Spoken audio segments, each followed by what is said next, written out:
Okay. I think we're up to about 30 people and it's already 5 past, so I will get started with the webinar, but I'm sure that more people will join us. As I just said, the interpretation can be chosen at the bottom, and we have English, French and Spanish interpretation today.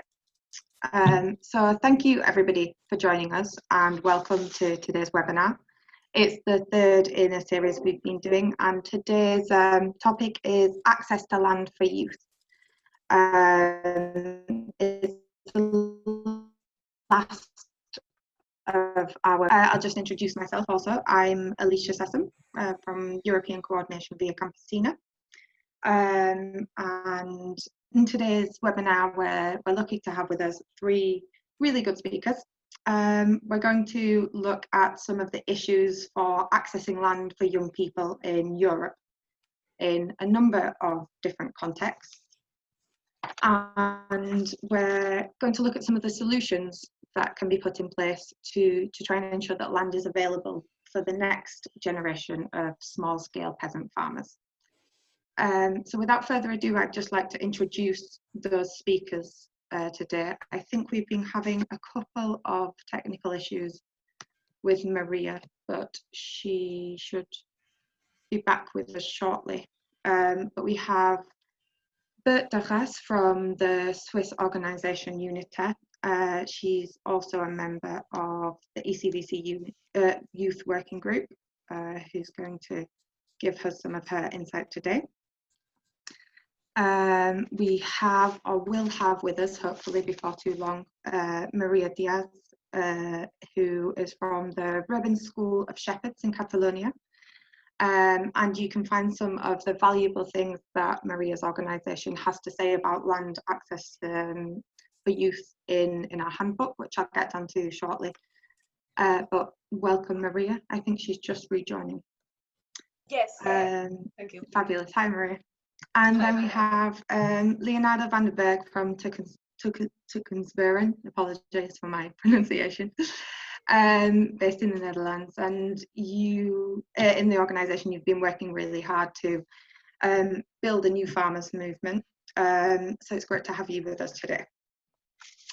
Before I get on to the experiences of our speakers, I just wanted to speak a little bit about the publication itself, which we have released, the Your Land, My Land, Our Land. We released this publication as part of a project on land strategies in Europe.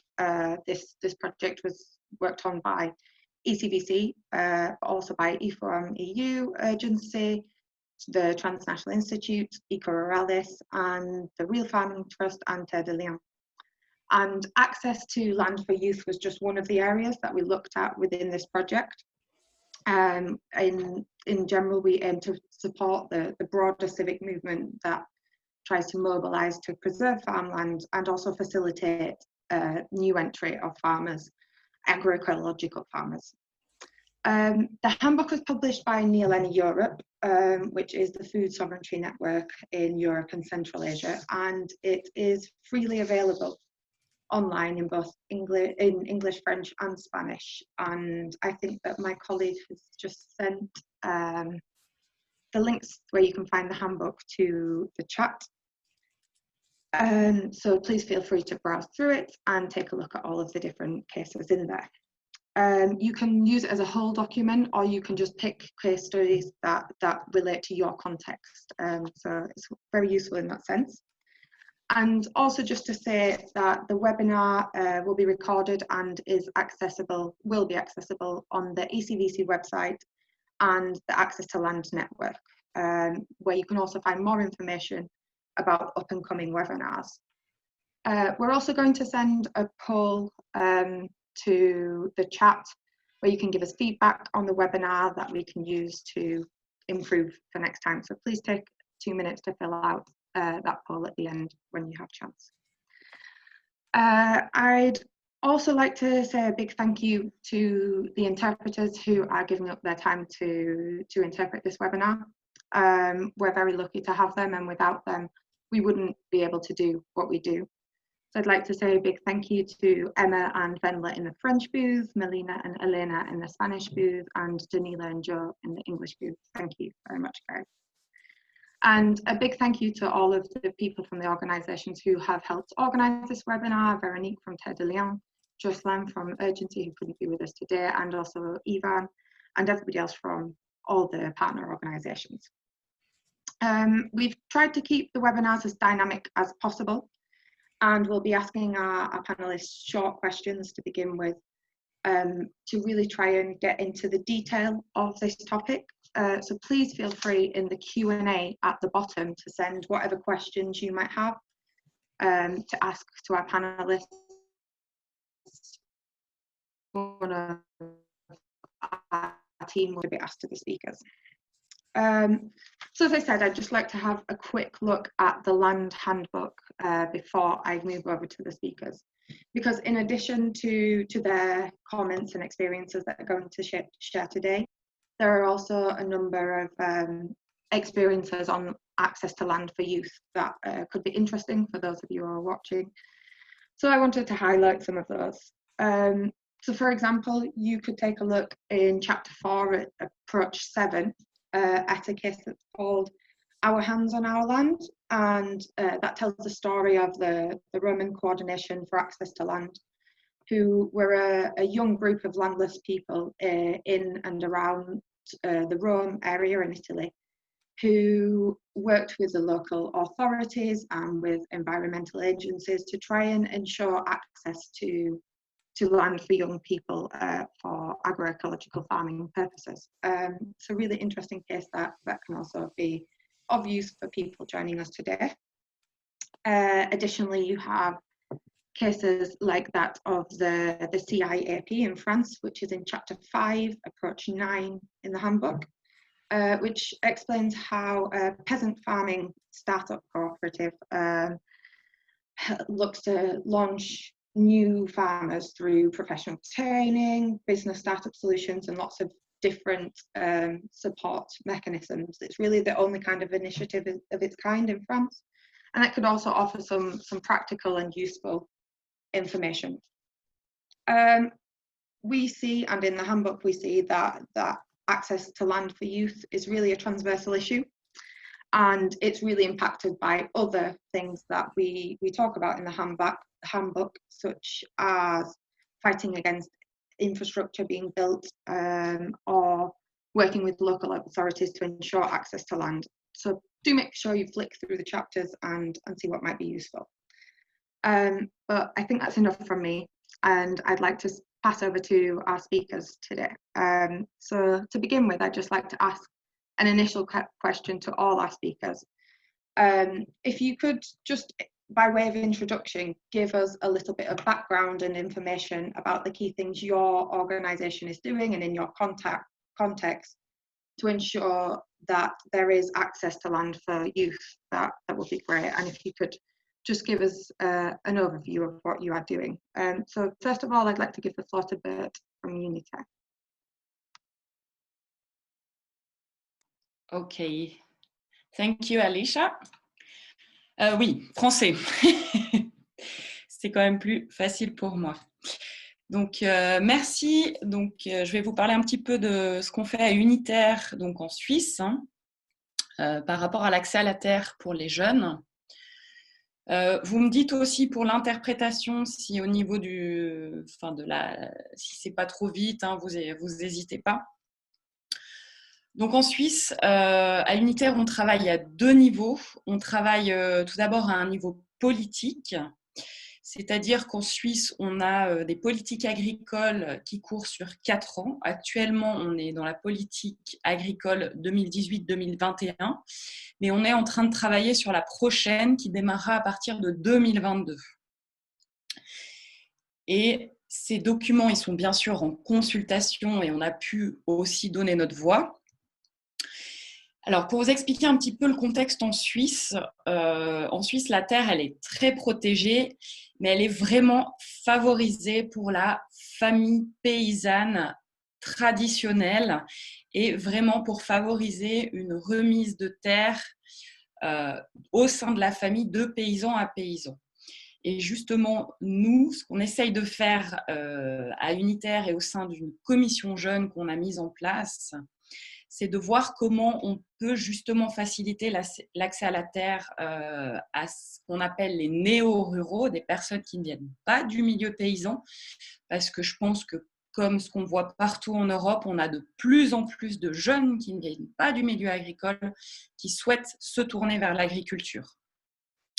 Parce qu'il faut savoir qu'actuellement, pour pouvoir avoir une exploitation en Suisse, l'entité doit forcément être au nom de personnes physiques. Par exemple, le fait que ce soit au nom d'un collectif, d'une coopérative, aujourd'hui, ce n'est pas possible. Les personnes morales ne sont pas reconnues. Alors justement, une nouveauté qui arriverait dans cette nouvelle politique, ouverture aux personnes morales. Donc, ce serait déjà un grand pas en avant que l'on félicite, mais auquel on met aussi des garde-fous. Il faut vraiment qu'on fasse aussi attention à ce que cette ouverture à des personnes morales n'aille pas, par exemple, vers des spéculateurs. Il faut vraiment que l'accès à la terre reste vraiment aux mains de personnes qui souhaitent cultiver la terre. Donc, on s'est vraiment fortement orienté là-dessus dans nos revendications.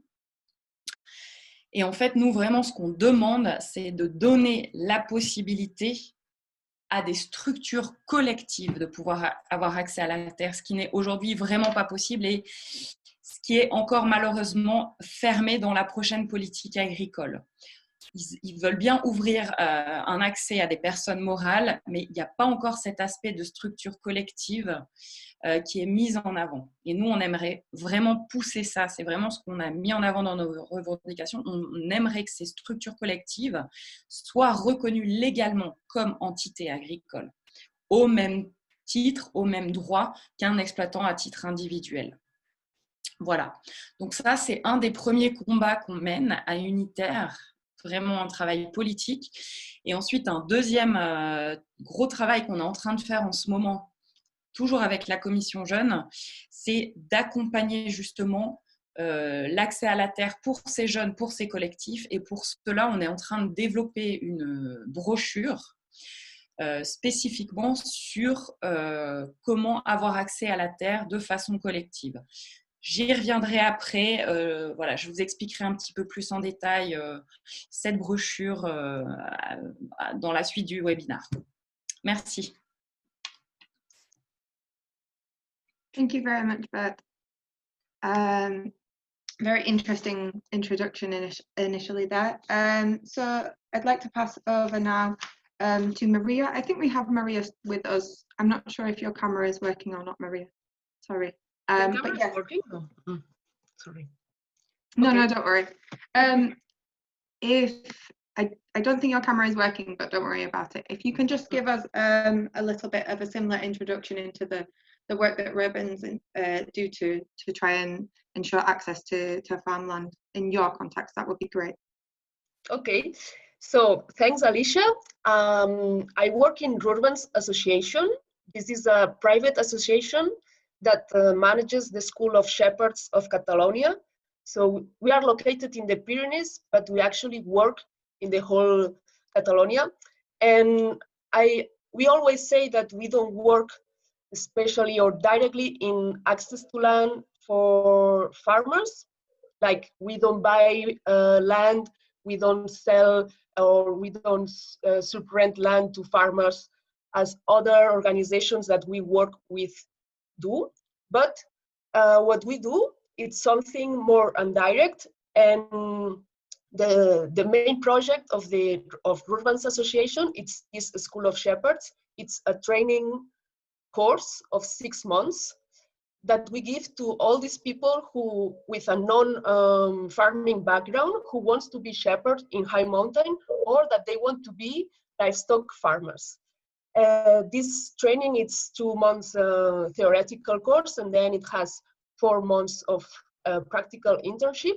And I would say that the things that we do to facilitate our students to get to land, they are all related with the training. And maybe the first one and the most interesting, it's the practical internship, because they go to farms where they get to be known by the neighbors. So afterwards, for them, it's easier to get to find land and to get the neighbors being happy to rent them the land or to sell it to them. And they can, this practical internship, it's also a way to meet farmers that are going to be stopping their jobs. So it's also a way to get to get this farm over. And then there is also another thing that I would like to highlight. It's the net teachers and farmers, shepherds that they get during the course. So in our course, we are people from the association. We are not the teachers. We ask many expert people to come and give courses. So we have many shepherds and farmers. These people, in the end, are very useful for our students to later on get to start finding places where they can be installed.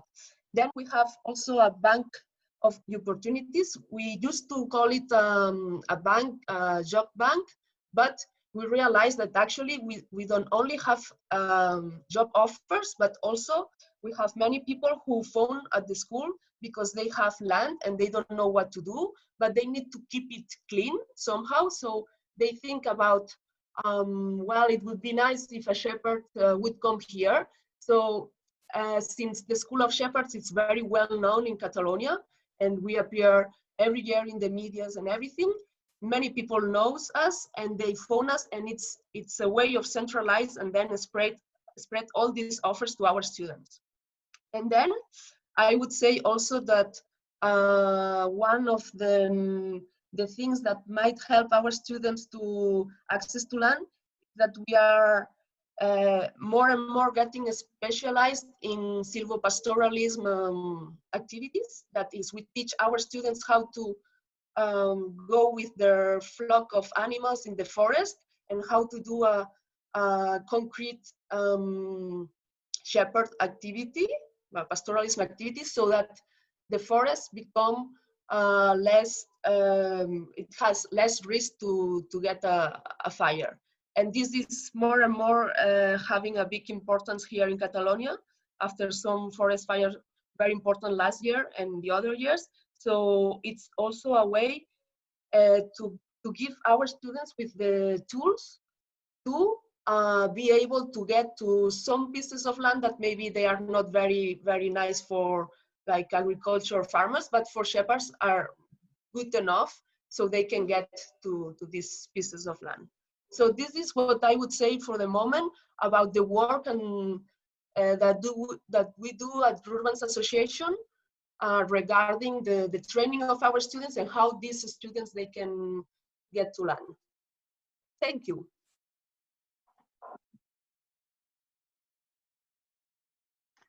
Sorry, helps if you unmute yourself. Thank you very much for that, Maria. I think we've heard there about some really interesting elements, political elements in the first case, and then some of the more practical and social elements. Leonardo, could I pass over to you and ask you to give us an introduction to what your organisation, in your case, is doing to try and facilitate access to land for youth? Yes, of course. So I'm Leonardo. I'm with Toekomstboeren. Toekomstboeren is quite a young organization. We exist for about 6-7 years now. We're a peasant association, and together with our members, we work on these issues of land, agroecology, and food sovereignty. We work a lot with this group of new farmers. So in the last 10 years here in the Netherlands, there's been a huge growth in people from the cities or people that do not have a farming background to take on farming. A lot of our members are these new farmers. And so for these members also, land is a big challenge, and this is one of the issues, one of the main issues that we're trying to address. And we do this with, one of the things we do is using an online platform And this platform, it links people that have land but are not using it to people that are, to new farmers that are looking for land. So this is something that we do online, but we also have live encounters where we use a kind of a speed dating methodology, where we have a group of people with land and a group of farmers that are looking for land, and then they have a very brief conversations with one another. And then if there's a click, or if they say, well, this something might work, they go and they talk further to see if possibly there is land that they can use. So this is one of the things. Another thing is that we're working a lot on the tenure legislation in the Netherlands. So the tenure legislation here, it says that the contract to have to be a minimum of 1 year, and for us this is way too little. In practice, we also see that a lot of farmers, especially new farmers, only have 1-year contracts to the land, and this puts them in a very insecure position, and it also makes it very difficult for them to invest in sustainable practices like planting trees or doing something with agroforestry, or investing in your soil. You're more hesitant to do that if you're not sure if you can stay on the land the next year. So this is a huge problem, and we know that the tenure legislation will be revised at the end of this year or the beginning of next year. So together with some of our allies, which are other farmer organizations, as well as organizations of citizens, we're trying to lobby for a change in this tenure legislation so that this minimum can go up. And then a final thing that we're doing is we're also working with this idea of crowdfunding and commons, because the land price here is also is very high, too high for many people to actually buy land. But if you come together with a group of citizens and you buy it together, then it becomes more of a possibility. And then together you can establish a kind of a commons arrangement, right? So where the land, it doesn't become the property of an individual, but it becomes it belongs to a collective. But this is a bit still in a pilot phase. There are very few examples of this at the moment in the Netherlands. So we're trying to work out, okay, what kind of arrangements could work, right? We use the peasant-to-peasant methodology to do this, and to address questions like, okay, what is the best way? What kind of legal ownership status would be the best for this kind of commons, and what kind of role would consumers have? What kind of requirements can you put on the land with regard to sustainability? And how can you also ensure that even though the land would belong to a collective, that the farmer can farm in an autonomous way? So I think that sums it up. Thank you. Thank you very much, Leonardo. I think we have touched on some really interesting points there, especially on some of the initial obstacles and solutions to land access for youth. I'd like to remind everybody who is watching that they are able to send questions. So if you have any points you want to ask our speakers, please send them in the Q&A and we will ask them a little bit later on. As I said, we have touched on some of the main obstacles that are currently preventing young people from accessing land, perhaps, but I just wanted to give another opportunity to really address the main obstacles that you in each of your contexts see for access to land to youth, because I think in each of your contexts those obstacles are different and you're each tackling them in different ways. But perhaps we can start this time with Maria, if you could go into that in a little bit more detail. Yes, okay. So I would say that, as in many other countries in Europe, we have a problem with the agro industries. In our case, in Catalonia, we have a lot of big industries of pork, and they actually the 75% of meat production in Catalonia is pork, and in weight, like not in number of animals, but in weight. And so there's these very big industries. They need to have land because they need to prove that they have some place to put all the manure, like all the shit of the animals. And so they will go and take all available land, and they, because they are very big, they will pay a lot of money. So prices are increasing, and like normal people that don't have this money, they cannot compete. So this is one thing. And then the other thing that happens more, for example, here in the Pyrenees,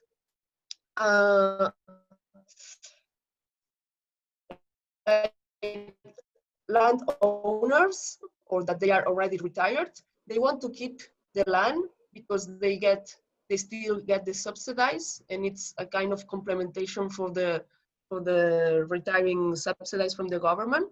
So they will not well, they can rent the land, and they can even let someone else use it, but they will not transfer these subsidies to the people that is going to use it.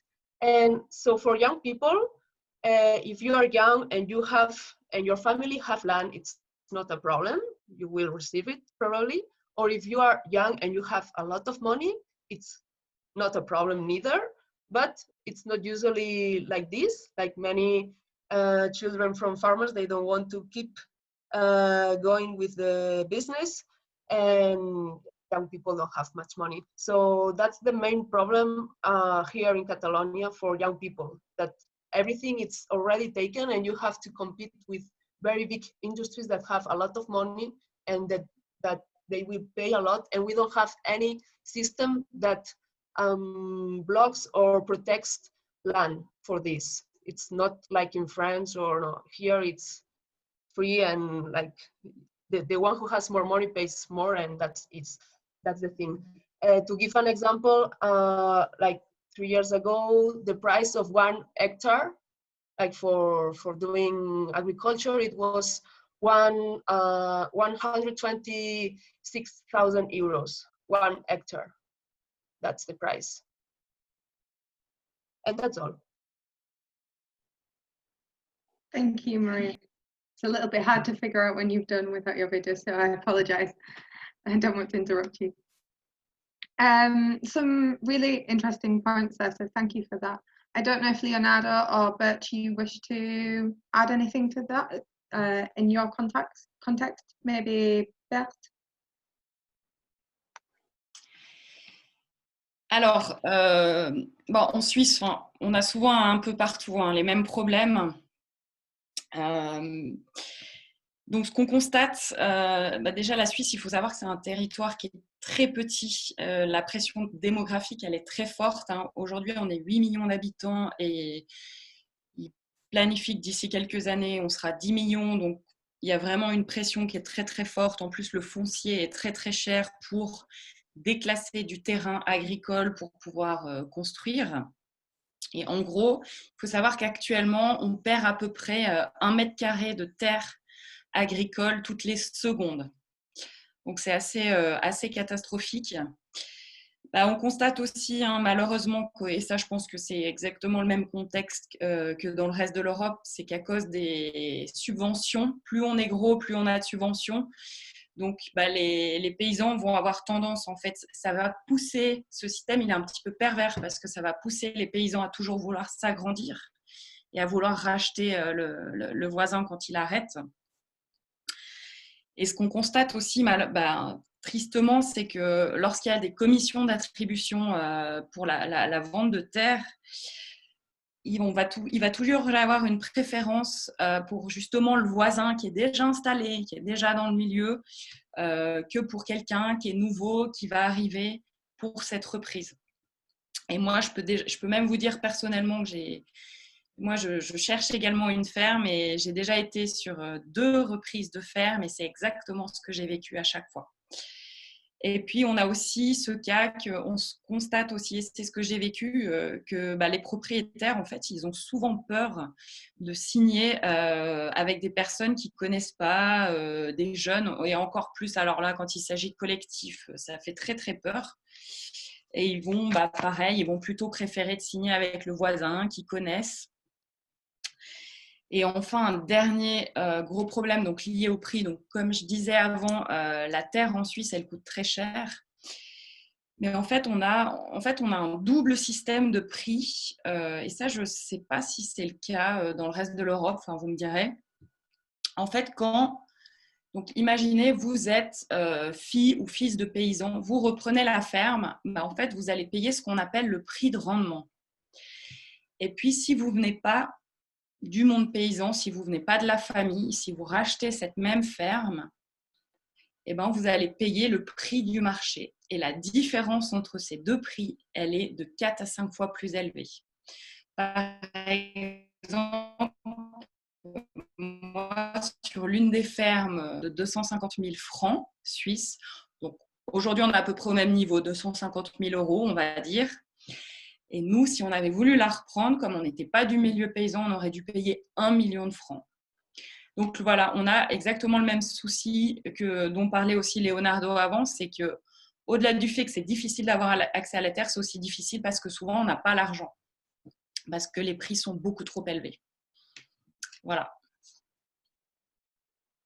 Thank you very much. And finally, Leonardo, I don't know if you have anything you want to add to that. If you're in your context, what obstacles do you see for young people accessing land? I know you touched on them already. Yes, I can go on a bit more about that. So yeah, similar to I think the context in Switzerland and Spain, there is a lot of pressure on land. We're a very small country with 17 million people, and there is also a lot of speculation going on land. And this speculation has to do with lands that are nearby the cities, but also because now increasingly we have this program, these policies from the Dutch government that are promoting for sustainable energy, which of course is great, but they're putting a lot of attention also to putting solar panels as well. And people are seeing that solar panels, if you put your land full of solar panels, it will often make more money than if you put it with crops. So as a result, now we are competing with solar panels and the price of land is increasing. The fundamental problem, of course, is that for us is that land is part of this neoliberal market, right? Where the price of land is determined actually by the people that can get the most profit from it. So in this system, we see that the exploitation of land is valued, and whether you use the land sustainably, whether you use the land in a way that improves the soil, that improves biodiversity, and things like that, this is not valued at all in this system. So in practice, this means that the prices for land are very high.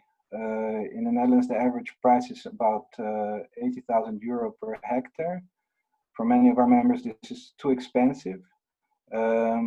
It's also difficult for small-scale farmers to get a loan. And if they do manage to get a loan, it puts also a lot of pressure on them because they have to pay off the land, right? So this puts a lot of pressure on their labor. They have to work very hard. And it can sometimes also put pressure on their resources, like the soil, if they have to start producing a lot. And because of these high land prices, like I mentioned before, a lot of farmers, or at least a lot of new farmers, are involved in these tenure agreements, right? Before, some 20 years ago, we had solid tenure legislation in the Netherlands, but this legislation has been liberalized. So in the past landowners had to give a contract of a minimum of 10 years. Now the minimum is 1 year. And we did also a survey among our members, which are mostly small-scale farmers, and we saw that 75% of our members, they only have the right to stay on their land for 1 year. So basically this is, I think, the biggest obstacles right now is that the land price is too high for it to be bought, and the tenure legislation is not offering any security for farmers to stay on their land.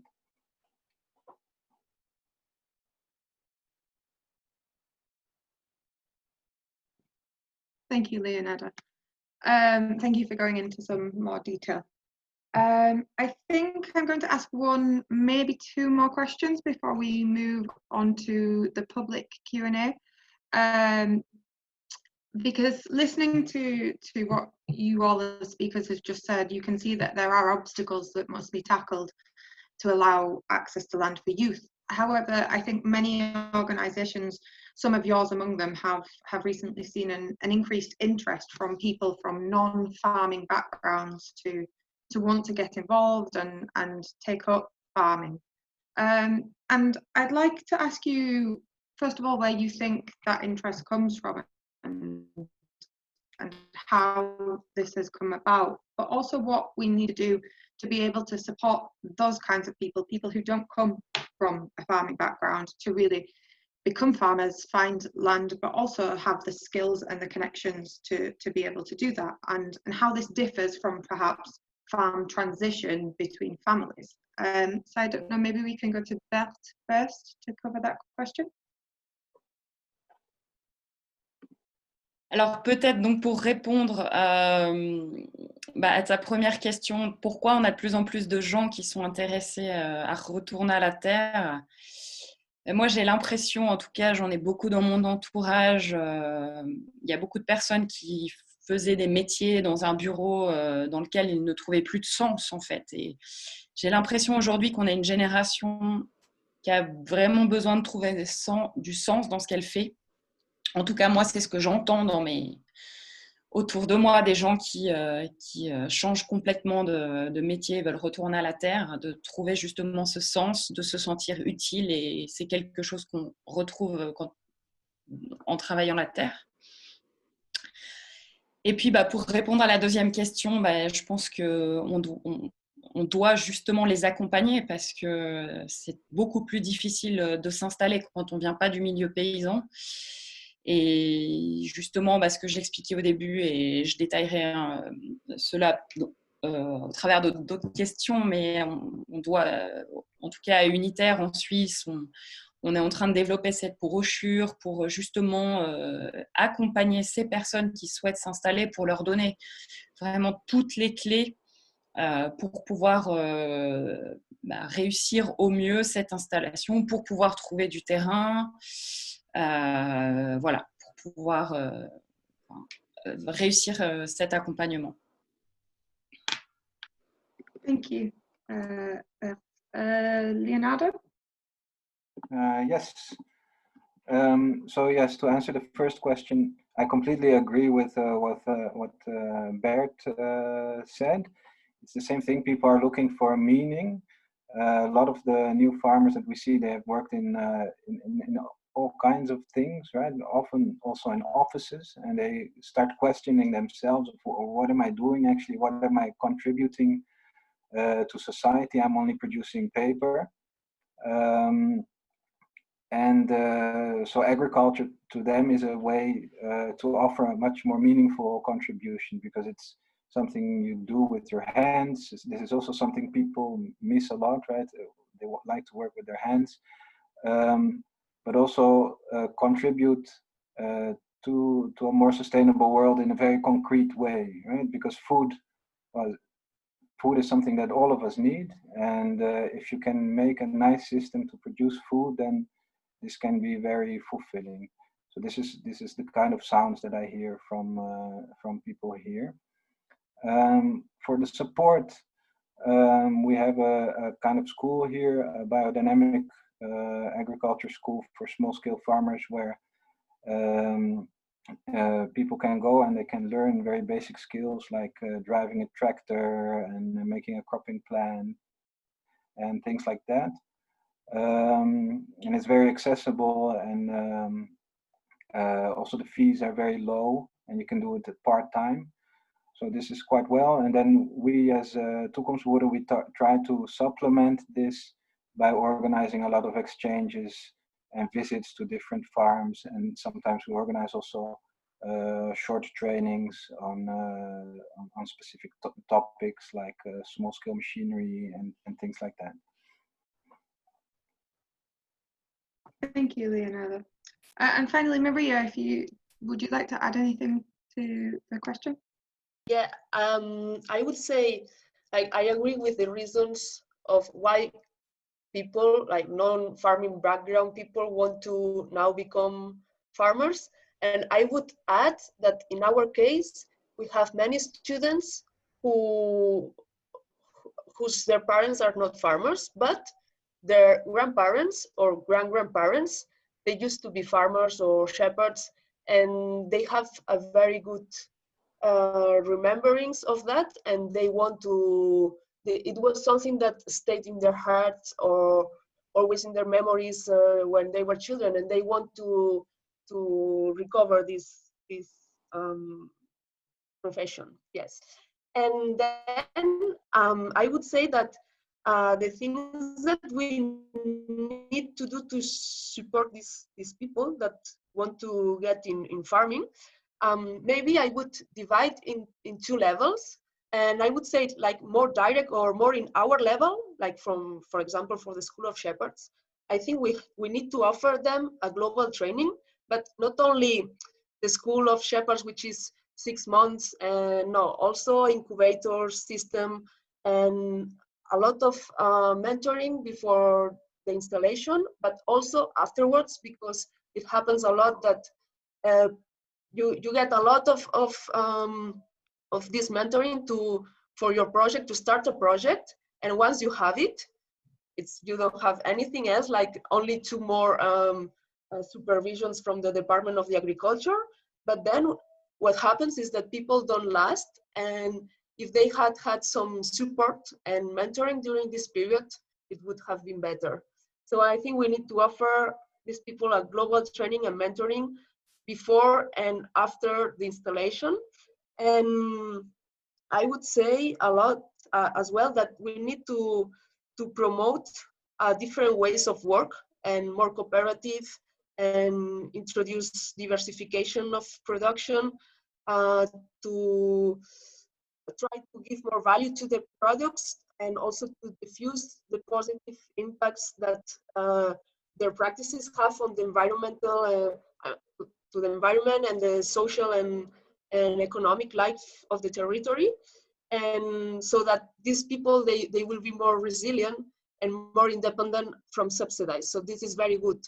And I think we need to promote this kind of work for these people that will get in the sector with nothing, and they will have a lot of difficulties.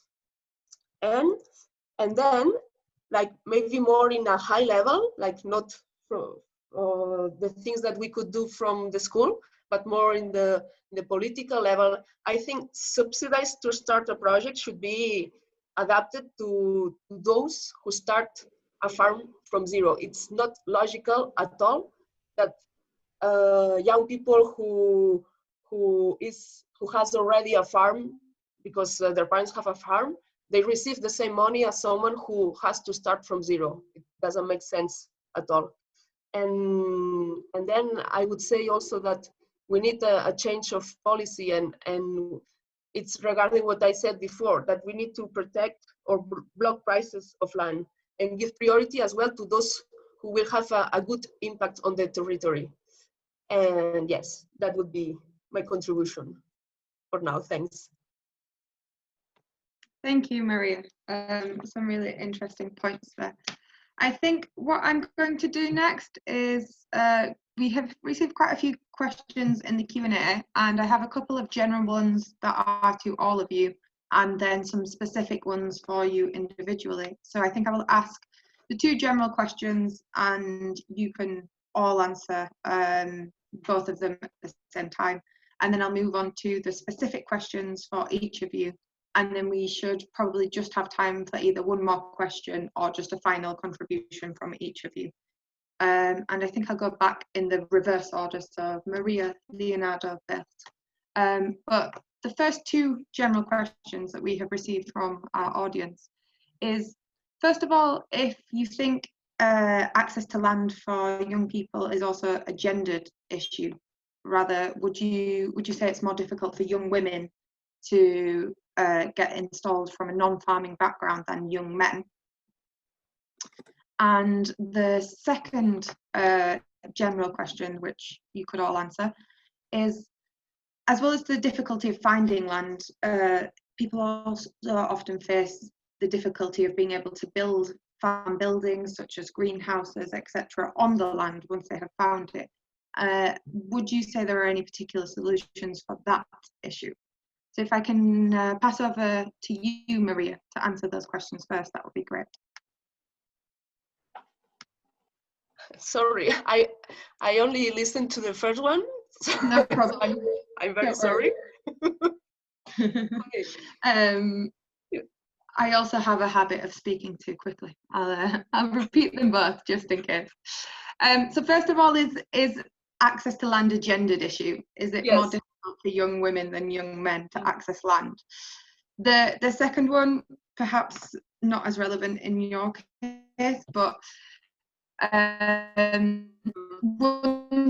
once young people have found land, sometimes there's the issue of not being able to then build the necessary farm buildings they need, such as greenhouses and things on that land, and if you see solutions to that. But please feel free to answer just the questions that you find relevant. I answered the first one because I didn't understand yet the second one, sorry.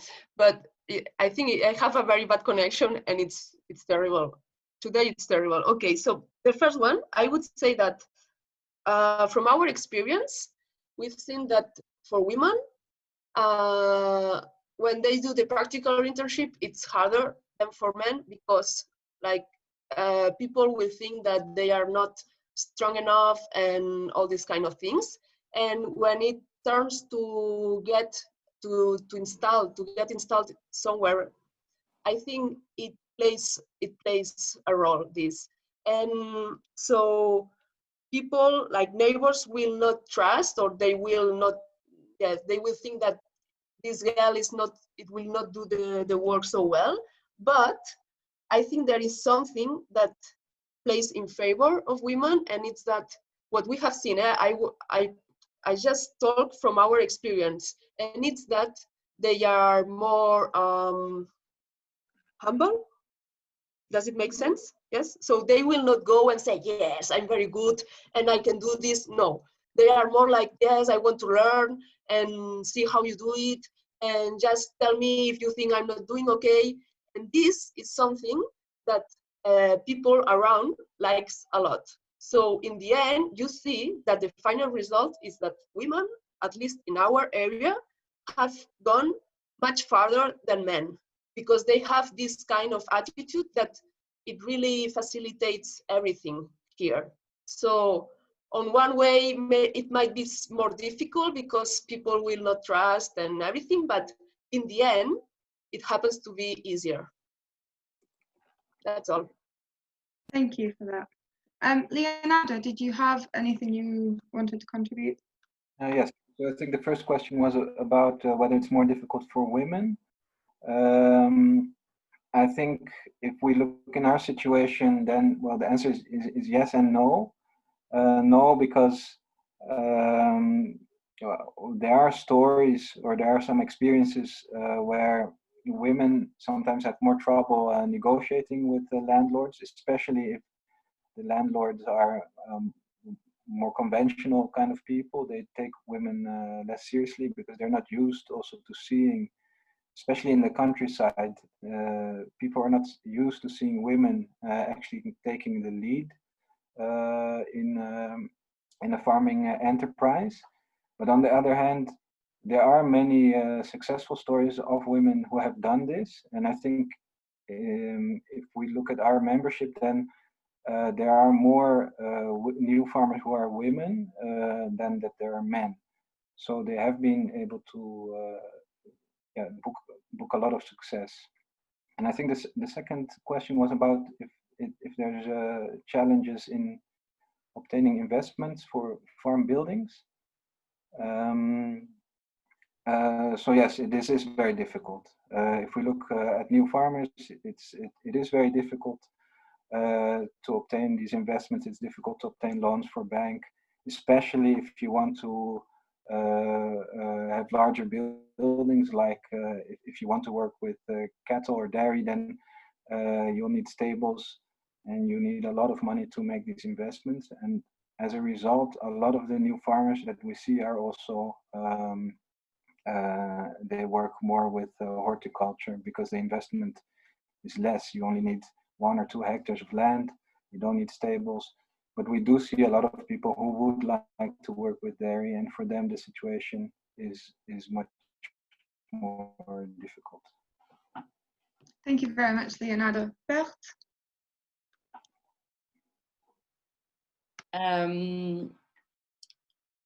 Alors, je dirais aussi, alors par rapport aux femmes, oui et non.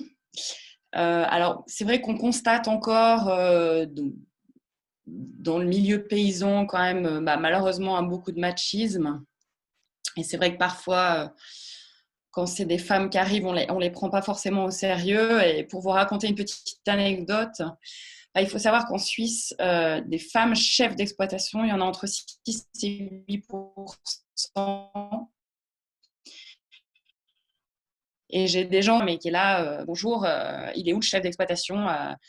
Et puis la femme répond, c'est moi la chef d'exploitation. Et puis la personne est là, mais vraiment, les gens parfois ont du mal à y croire. Après, un peu comme je rejoins un petit peu Leonardo et Maria, je vois quand même beaucoup de succès aussi. Il y a de plus en plus de femmes aussi qui retournent aussi à la terre.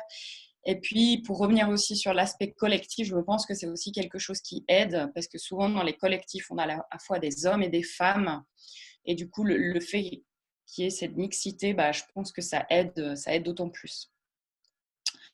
Donc ça, c'est la première question. Sur la deuxième question, sur la possibilité de construire sur des terrains agricoles, alors c'est clair qu'en tout cas en Suisse, c'est aussi très, très compliqué. Quand il s'agit de construire une nouvelle écurie ou mettre un nouveau tunnel, c'est toujours fastidieux, mais je pense qu'on trouve toujours des solutions. Après, c'est clair que ça demande de l'énergie, ça demande du boulot, mais je pense qu'il faut pas lâcher. Mais c'est vrai que des fois, il y a des aberrations par là. Pour vous raconter une autre anecdote, l'autre jour, il y a des personnes ils avaient fait un poulailler qui n'était pas de la bonne couleur. En Suisse, dans certaines régions, les poulaillers doivent être verts. Et là, le poulailler était marron. Et c'est pas passé. La personne a dû repeindre son poulailler ou changer le poulailler. Voilà, on a des aberrations un petit peu comme ça. Et puis, ce que je dois dire, ce qui est un petit peu triste en Suisse aussi, c'est que parce qu'en fait, on a certaines personnes qui, au final aussi, décident de faire les choses dans l'illégalité. Alors, des fois, ça fonctionne. Et puis, parfois non, parce que malheureusement, il y a cette petite tendance ici à dénoncer, en fait. Il y a beaucoup les voisins, où il y a beaucoup d'histoires de jalousie, où on va s'amuser à aller dénoncer les autres. Voilà.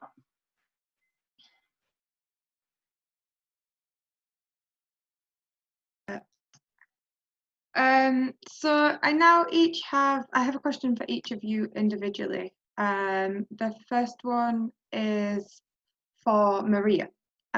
So Maria, we had a question that asked how you would honour the aim to give policy recommendations to support biodiversity without displacing, fencing out, or exterminating wild carnivore mammals. So how would you share your land and public land with wolves? I'll leave that one to you. It's a nice question. We don't have wolves yet. Like for us, it's not a problem, but I guess the person who asked this mean, yes, the big predators. So, and we have bears here in the Pyrenees, and it's being a very, very big issue where shepherds and livestock farmers are very, very angry with this. And I would say that we don't have any option. Like, no. Okay, I start again. I mean, the existence of bears and wolves and all these predators will be there, and we cannot stop it because there is an European law which protects these animals. They used to be before us as well. Like these animals and shepherds long time ago used to live together. And so what I can say is that we need to work together, like government with the policies to help shepherds and farmers need to be improved. Like there is a lot to be improved in this way.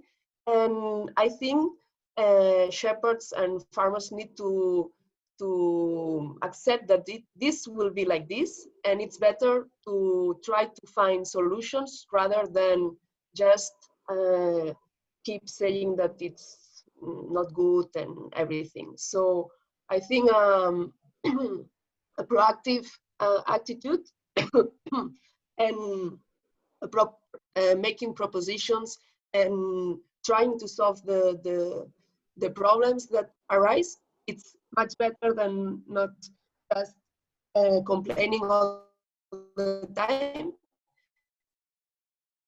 But I think that the government has, sorry.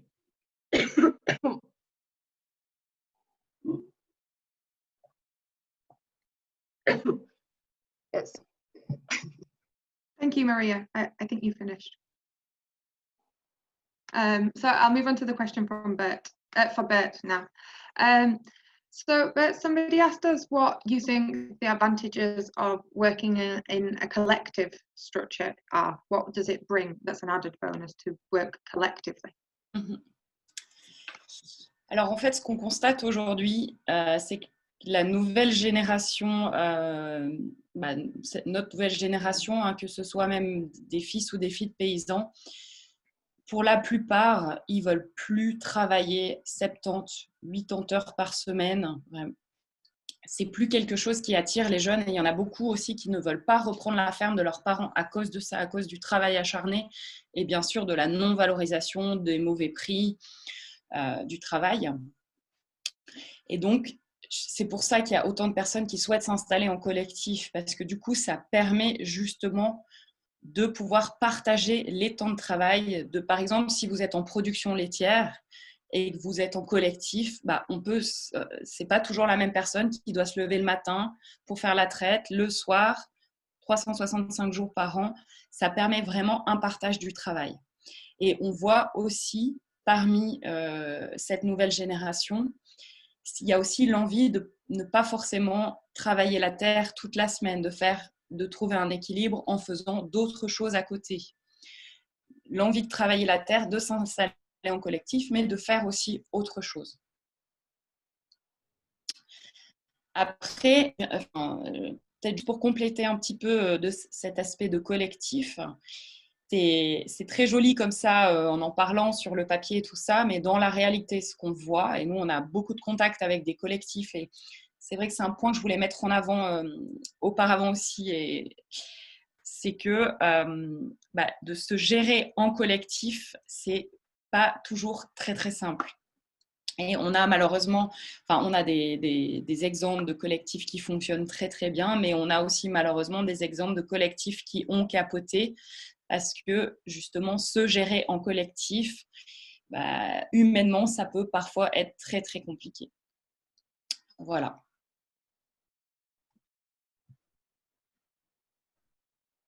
Thank you very much for that, Bert. And then finally for Leonardo, you talked a little bit earlier about how you work to to support new farmers. But we had a question which asked how you ensure the viability of the projects that your new farmers have. How do you ensure that their projects are really viable? If I could give you the floor to answer that question. Yes. So viability is a big issue, and it is also something. Well, let's say if you come as a new farmer and you start, it will be very difficult for you to compete in the market, right? Because the food prices are also very low, so you won't be able to do that. So what we see is that a lot of these new farmers, they work with different concepts. So they work more with direct food chains, or they work with community supported agriculture, or they deliver food packages or vegetable packages, dairy packages. There's also some farmers doing even meat packages. Because in this way, you can ask a little bit more for your products, and it also fits very well with the values that these farmers have, because they like to have this more closer connection with their consumers.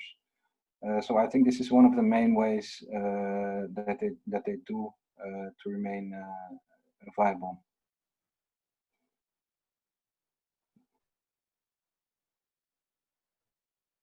Thank you for that answer. So we have maybe about 20 minutes left, and I have a few more questions from the Q&A, plus some of my own. But I think if I can just, for the moment, ask another general question, which we have been asked, which is linked to today's topic, but a little more indirectly. We had a question about how you farmers and produced are given their true value when you have kind of products that are coming from the other side of the world that are super cheap. How do we ensure that farmers are getting fair prices for the products, especially those young people who are looking to access land, because as we said, the financial side of things is an obstacle. So maybe I can give Bert the opportunity to answer this question first. Alors, donc plusieurs réponses à ça. Je dirais que c'est aujourd'hui, on constate qu'il y a beaucoup de gens qui sont complètement déconnectés de la réalité de la valeur des produits, parce qu'on est déconnecté de la réalité de la nature, il n'y a plus cette connexion. Donc, je dirais une première chose, et c'est aussi sur des choses sur lesquelles on travaille, je pense, respectivement dans nos pays, avec la Via Campesina, c'est qu'il faut qu'on aille dans les écoles, on éduque, on réapprenne aux enfants, à ces nouvelles générations, ce lien avec la nature. Comment on fait pousser des légumes? Aujourd'hui, on voit des gens qui ne savent même plus, enfin qui ne savent pas comment on fait pousser des légumes, comment on arrive à avoir du lait d'une vache, si on arrive à redonner un petit peu cette valeur, alors là, je pense qu'on arrivera à faire en sorte que les gens comprennent que ça a un certain coût, même ne serait-ce que travailler la terre. Certaines personnes ne se rendent pas compte du travail que c'est de faire pousser des légumes, ça ne pousse pas en 2 minutes. Donc ça, je dirais que c'est un premier élément. Un deuxième élément, j'ai vu que dans la question, donc la personne disait que les consommateurs ne sont pas prêts à payer le juste prix. C'est vrai qu'il y a une partie des consommateurs qui ne sont pas prêts à payer le juste prix, mais il y a quand même un certain pourcentage de la population qui sont d'accord de payer ce juste prix. Et je peux vous donner un exemple concret. On a lancé en Suisse, il y a pile 1 an, un lait équitable qui est plus cher, justement parce qu'il est rémunéré correctement aux producteurs. Et ce projet a actuellement beaucoup de succès et on se rend compte qu'en effet, il y a une partie de la population qui est prête à payer ce juste prix. Ça, c'est une chose. Deuxième chose, après, c'est clair qu'on a des gens qui ne regardent que le prix, mais aussi parce que certaines personnes n'ont pas le choix, parce qu'on vit dans une société aujourd'hui où on a un système capitaliste où tout est fait pour que... Enfin, il y a eu tellement de spéculation dans l'immobilier que les loyers sont beaucoup très chers. Les assurances maladies sont également beaucoup trop chères. Enfin, en tout cas, je parle pour la Suisse. La Suisse, le montant des assurances maladies, c'est vraiment une honte. On dépense énormément d'argent dans ces postes-là et résultat, l'argent qui reste pour l'alimentation, il est très faible. Hein. Et pour vous dire, en Suisse, on dépense entre 6 et 10% dans l'alimentation. C'est l'un des pourcentages les plus faibles au monde. Et pour vous dire certaines pistes qui sont en train de sortir par rapport à ça, alors je sais, ça vient notamment de la France, hein, et peut-être que Véronique pourra confirmer ou d'autres personnes. Et en Suisse, on est aussi également en train d'y réfléchir. Il existe aujourd'hui des aides justement pour les assurances maladie, par exemple. Pourquoi on ne pourrait pas aussi développer des aides pour que les gens puissent bien se nourrir, d'avoir des produits de bonne qualité pour les personnes qui justement n'ont pas les moyens de mettre plus d'argent dans leur alimentation. Pourquoi ne pas développer des bons alimentaires, par exemple, pour pouvoir permettre à ces personnes aussi d'acheter des produits de meilleure qualité et pas que des produits industriels, comme indiqué dans la question, qui viennent de l'autre bout du monde, qui sont de qualité vraiment médiocre et qui, après, derrière, en plus, malheureusement, ont un très mauvais impact sur la santé. Et puis, on est aussi dans un cercle vicieux parce qu'après, ça fait augmenter les coûts de la santé, les assurances augmentent. Enfin, on aurait beaucoup à y gagner. On aurait tous à y gagner, en fait. Voilà, merci.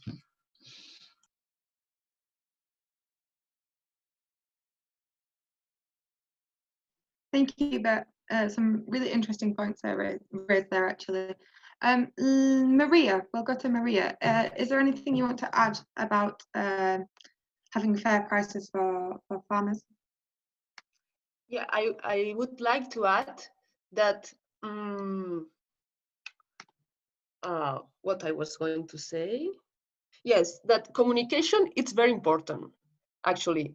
Like, yes, it's true that some people will, but some other, yes, they can. And I think communication, like all producers should communicate very well all this added value of their products. In our case, it's not only meat or cheese, it's as well all what they do for the landscape and all what they do in areas where people are living and villages are getting with less, they are having less and less people living there. So all these farmers and shepherds are doing a great job for the territory, for the landscape, for biodiversity, for the economy of the place, and we need to communicate this to the consumer. And I'm sure that many consumers, yes, we have the other ones that will not, they don't care at all, but many others, if they were aware of all these things, they would buy products with the correct price or fair price. That was the only thing that I wanted to add. Thanks. Thank you, Maria. And Leonardo, would you like to add anything from your context and perspective? Yes. So I think that a lot has already been said. And so next to this work on communication, I think also we have to start thinking about also more systemic ways of making changes, because in the current system, we do not look at the costs, right, that agriculture makes or the benefits except for the products that they produce. But if we look at sustainable farming, they produce much more than only food, right? They produce food that is healthy, but they can also produce food that has a landscape value, that has the biodiversity value, that is able to filter water and things like that. So all these things, these benefits are not taken into account into the price. And on the other hand, if you have farmers that are damaging the soil and damaging the biodiversity or producing a lot of greenhouse gases, this is also not taken into account. So I think we need to work more towards a system where these values are also taken into the price.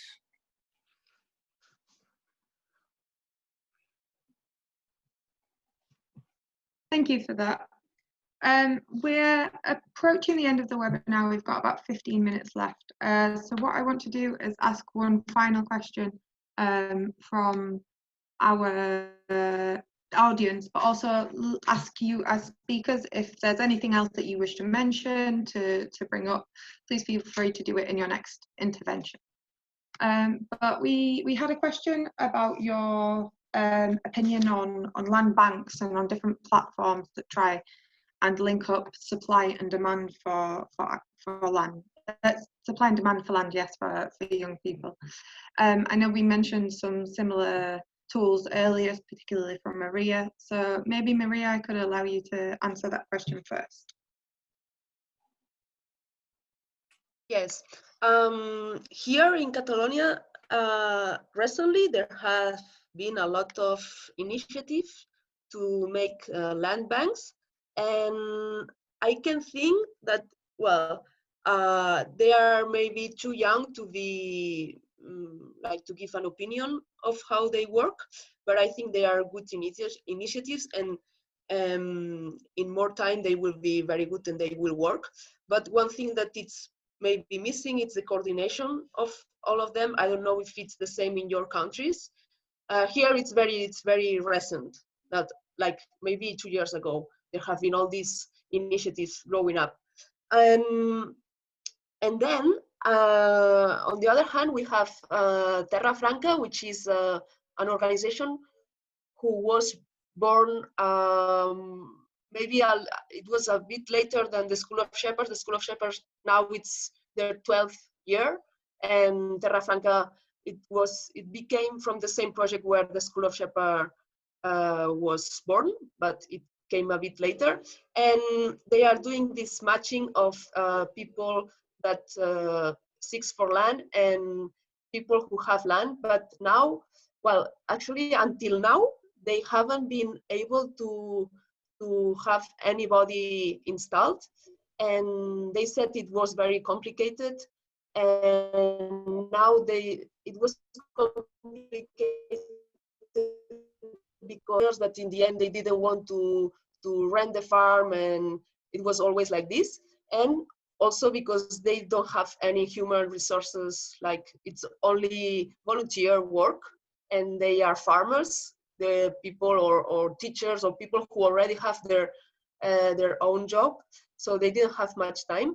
But now they have had the first successful case, and they rented the land and to the owners, and now they have subrented the land to the farmers. And I think that, well, in the end, it's a matter of keep going, and I think when we will have more cases being successful, more people will want to get implied in this, and they will phone, and yes, it works like this here. No, if you see your neighbor that have someone who works, maybe like someone who works for him that comes from the school and he works well, you also want someone from the school who works. And so in the case of the bank lands, I think it will be like this. We need to keep trying, and the most successful cases will have more people will be aware of this, and they will keep trying, and I think it will work at least.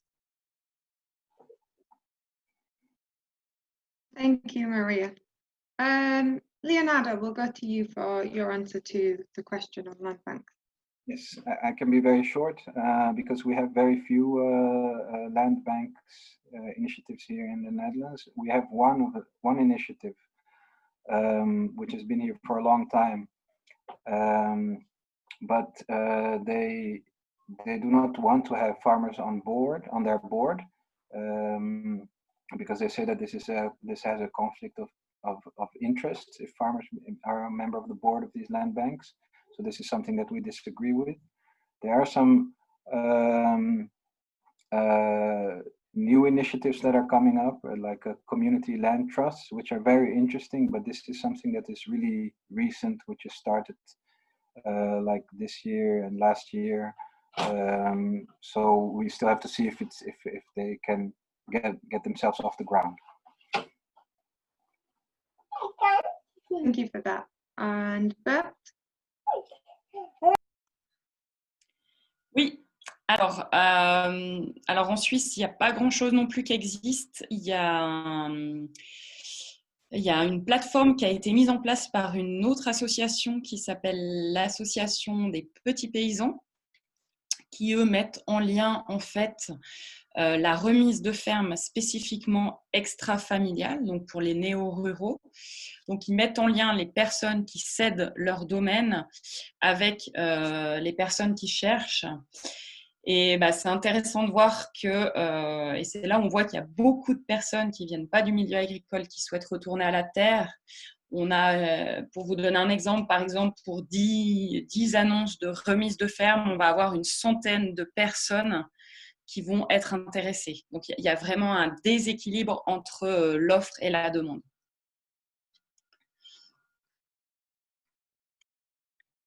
Thank you very much for that, Bert.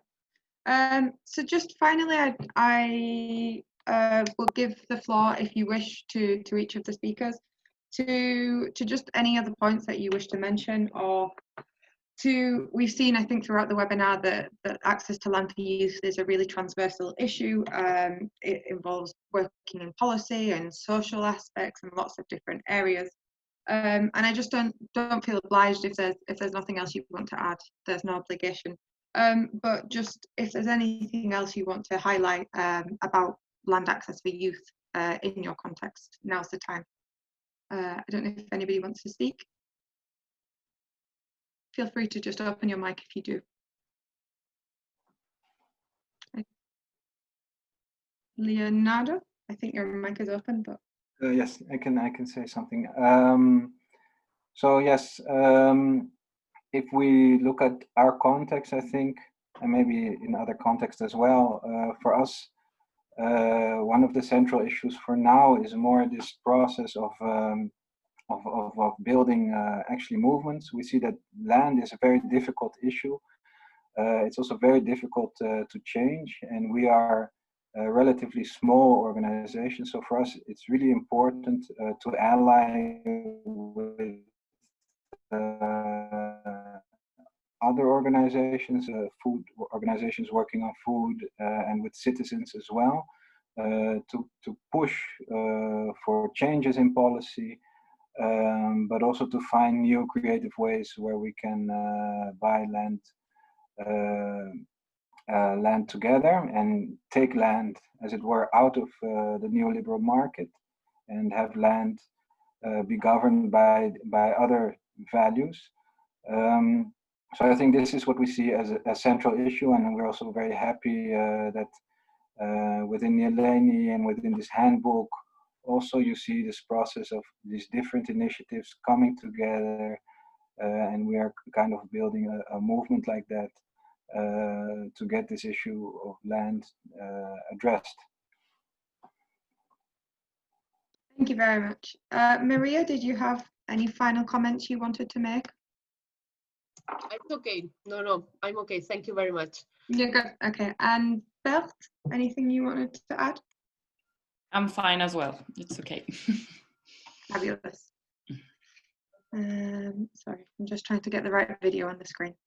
Okay, in that case, I think that we can maybe wrap up. It's been a really interesting webinar. I think we've had some very valid points from lots of different contexts. And I remind everybody who's watched that we have recorded the webinar. It will be available in the next few days on the ECBC website and also the Access to Land website.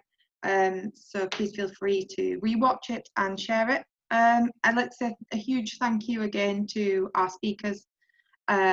You all had some super interesting contributions, and we really appreciate your time and effort that went into sharing them with us. As we said, the whole Your Land, My Land, Our Land publication is available online in 3 languages freely, so take a look at some of the other experiences on access to land for youth and feel free to share it widely. And please, if you do have time, take a minute to just answer the poll that my colleague put in the chat, just to give us some feedback on how we can make these webinars even better. For now, we're going to have a break over the summer, but we will be back after the summer break with 2 or 3 additional webinars that focus on other land issues. And I'd like to say thank you again to our interpreters and to all of the people from the different organisations who've gone into preparing this webinar. So thank you very much, and I think we can leave it there. Thank you. Thanks a lot. Thank you. Take care. Thanks.